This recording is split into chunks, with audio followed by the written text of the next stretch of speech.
Welcome, Internet Nomad. Today I'm sharing a very special game tale on the quiet things. I found the quiet things a long time ago on Reddit or Twitter. I wishlisted and waited. I downloaded the demo, but I decided not to try it until the full story was complete. Finally, I got that Steam notification and purchased the game. Then I sat on it for a few weeks. I was in the middle of another game, but I couldn't wait to dive into the quiet things. This is one of those games that I would have talked about during my big year of narrative games. This is going to be a quite different game tale. Since the game is brand new and the story is so intense, I won't include a spoiler section. I feel like the quiet things is so similar to a book. It wouldn't do the game justice, spoiling every plot twist and ending. I also don't want to criticize the game, since it's a true story. It would be weird to say anything should or shouldn't be a part of the story when the story has been lived through. I will talk about how the story is conveyed. There are no people models. Every interaction is a click on an object. For example, there are therapy scenes where you press the chair to hear the conversation, then click on a clipboard to continue. I love the artistic choice.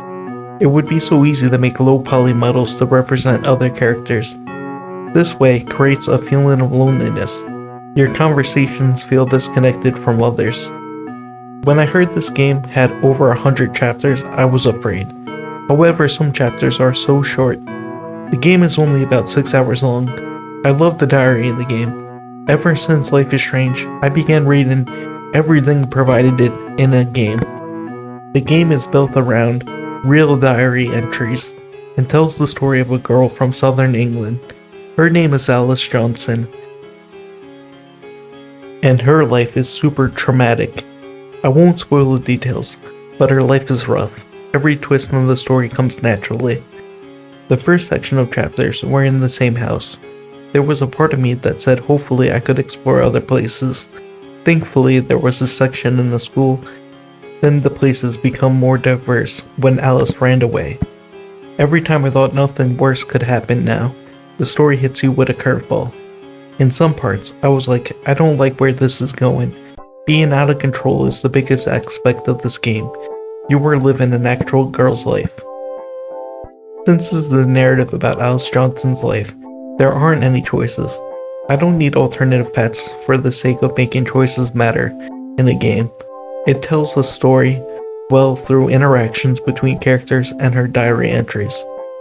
I almost 100% finished the game, but I missed the diary entry. I hate when games don't make it clear that by pressing a certain button, it would advance the story. The early game was fine, but there were levels where this was a problem.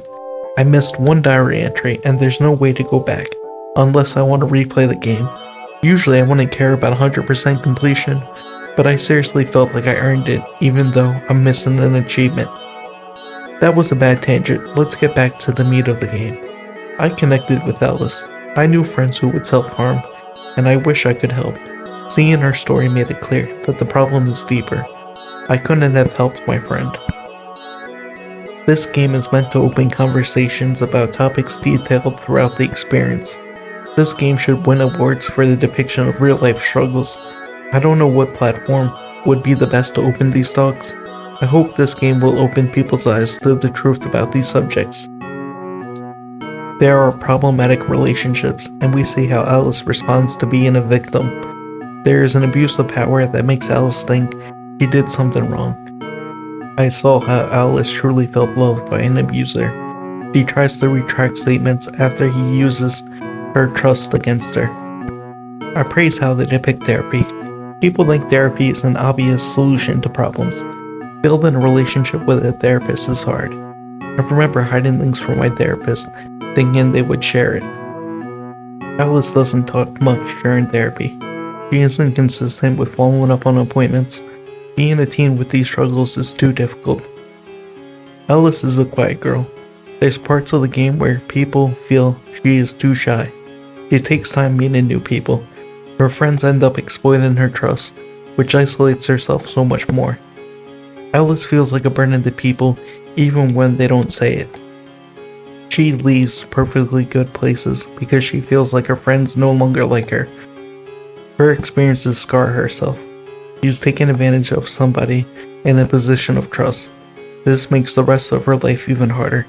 She sabotaged other opportunities out of fear of change. Parts of these games made me feel uncomfortable. Without any control, I felt what Alice went through.